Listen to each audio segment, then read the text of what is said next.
اعوذ باللہ من الشیطان الرجیم بسم اللہ الرحمن الرحیم۔ میرے تمام دیکھنے اور سننے والے معزز بہن بھائیوں کو میری طرف سے السلام علیکم۔ آج پھر ہم بات کریں گے رابعہ از لائف کے چینل پہ کہ کیسے وہ زندگی میں چینج آیا اور کیسے وہ زندگی گزار رہے ہیں۔ آج ہم کچھ پہلو آپ کو دکھائیں گے اور وہ ماشاءاللہ بہت خوش نظر آتے ہیں آج کل ماشاءاللہ سے، اور بہت ہی پیاری زندگی گزار رہے ہیں۔ کرائے کے مکان سے آج ان کا اپنا ماشاءاللہ مکان بن رہا ہے۔ دیکھیے مستری ابھی کام کر رہے ہیں۔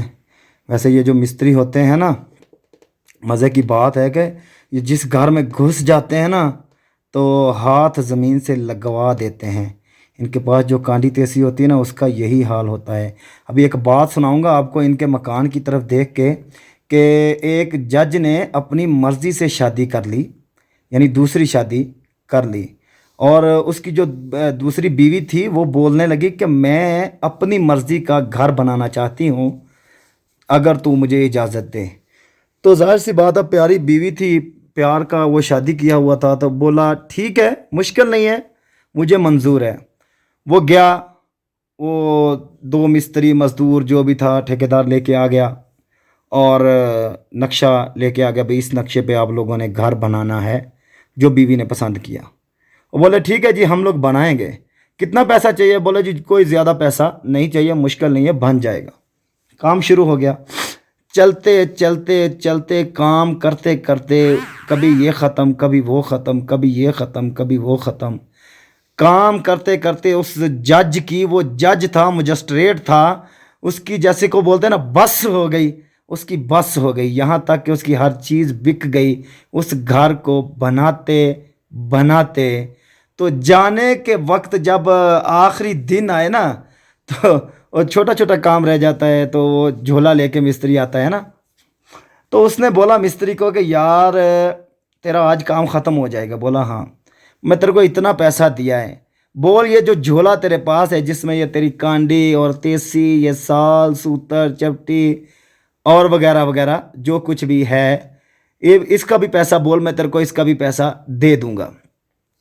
بولا ٹھیک ہے بھائی، مشکل نہیں ہے، دے دو، میں نیا خرید لوں گا۔ مجسٹریٹ نے وہ پیسہ دے دیا اور وہ جھولا ان سے لے لیا۔ اب بات یہ تھی کہ اس نے وہ جھولا لے جا کر اپنی اس عدالت کے کمرے میں جہاں پہ وہ بیٹھتا تھا، فیصلے کرتا تھا انصاف کے، وہاں پہ اس نے لٹکا دیے۔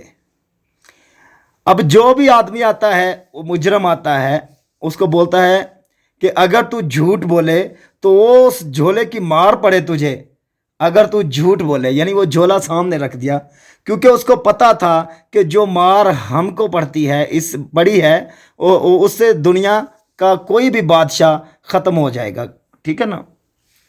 اب کام چلتے چلتے ایک دن وکیلوں نے سوچا کہ یار آج عدالت بند ہو جائے گی تو دیکھیں گے اس جھولے میں آخر ایسا ہے کیا جس کی جج دھمکی دیتا ہے۔ ایسا ہوا کہ ایک دن انہوں نے وہ جھولا کھول لیا، دیکھا کہ اس میں مستری کا راج گیری کا سامان ہے، کانڈی ہے، تیسی ہے، سال سوتر وغیرہ وغیرہ۔ انہوں نے بادشاہ سے پوچھا کہ اس کا کیا راز ہے کہ قرآن پہ ہاتھ رکھواتے ہیں اور قرآن کی مار پڑے، تو آپ نے اس کا کیا مطلب ہے، کیا ماجرا ہے؟ اس نے بولا کہ بھائی دیکھو، قرآن اللہ کی کتاب ہے اور اللہ رحیم ہے، غفور ہے، اللہ کو رحم آ جاتا ہے، لیکن دہائی خدا کی مستریوں کو رحم نہیں آتا۔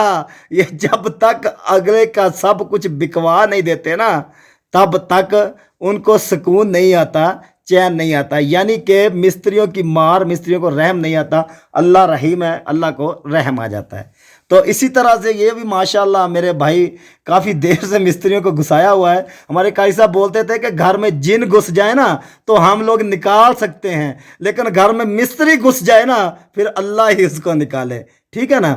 تو اسی کے ساتھ میں اپنے بھائیوں کو، بہنوں کو یہی کہوں گا کہ اگر میری ویڈیو پسند آئی ہو، میری باتیں آپ کو اچھی لگی ہوں، تو جیسے رابعہ از لائف کو سپورٹ کیا، ہمیں بھی سپورٹ کیجیے گا۔ اللہ حافظ، فی امان اللہ۔